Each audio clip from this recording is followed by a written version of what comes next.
তো hello and welcome to FC talk শোতে আপনাদের সকলকে স্বাগত।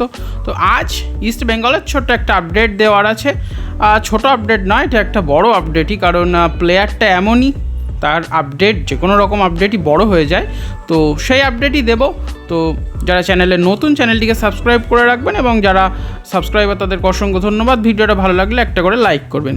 তো যে আপডেট সেটি হলো মোহাম্মদ রশিদ, তার কিন্তু একটু ইনজুরি হয়েছে।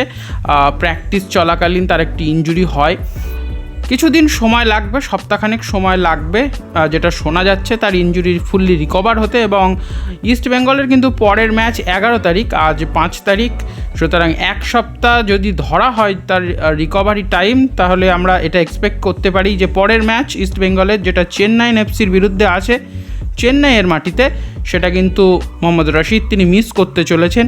তার জায়গায় অন্যান্য অপশন আছে, সেগুলো অস্কার ব্রুজন ইউজ করতে পারেন, কিন্তু মোহাম্মদ রশিদ যে কোয়ালিটির প্লেয়ার, তিনি মাঠে যে ইম্প্যাক্টটা রাখেন, আমরা কিন্তু সেটা মিস করব চেন্নাই এফসি ম্যাচে। তো এক্সপেক্ট করব তিনি তার পরের ম্যাচ যেগুলো আছে সেগুলো থেকে ঠিকঠাকভাবে ফুল ছন্দে তিনি ইস্ট বেঙ্গলকে ম্যাচ জেতাবেন, মিডফিল্ডে সেই ভরসাটা আবার জোগাবেন। তো ইস্ট বেঙ্গলের জন্য একটু অসুবিধা হয়ে গেল, কারণ ইস্ট বেঙ্গল যদি এই ম্যাচটা জেতে চেন্নাইয়ের বিরুদ্ধে, তাহলে কিন্তু তারা লিগ টেবিল অনেকটা ওপরে উঠে যাবে।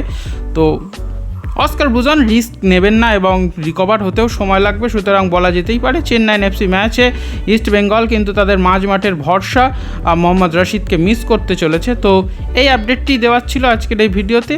তো ভিডিওটি ভালো লেগে থাকলে লাইক করে দেবেন, চ্যানেলটিকে শেয়ার করে দেবেন, ভিডিওটি বন্ধুদের সাথে শেয়ার করবেন, ইস্ট বেঙ্গল সমর্থকরা যাতে এই আপডেটটি পেয়ে যায়। তো দেখা হচ্ছে পরে আবারও একটি আপডেটেড ভিডিওতে। ততক্ষণ সকলে ভালো থাকবেন, সুস্থ থাকবেন।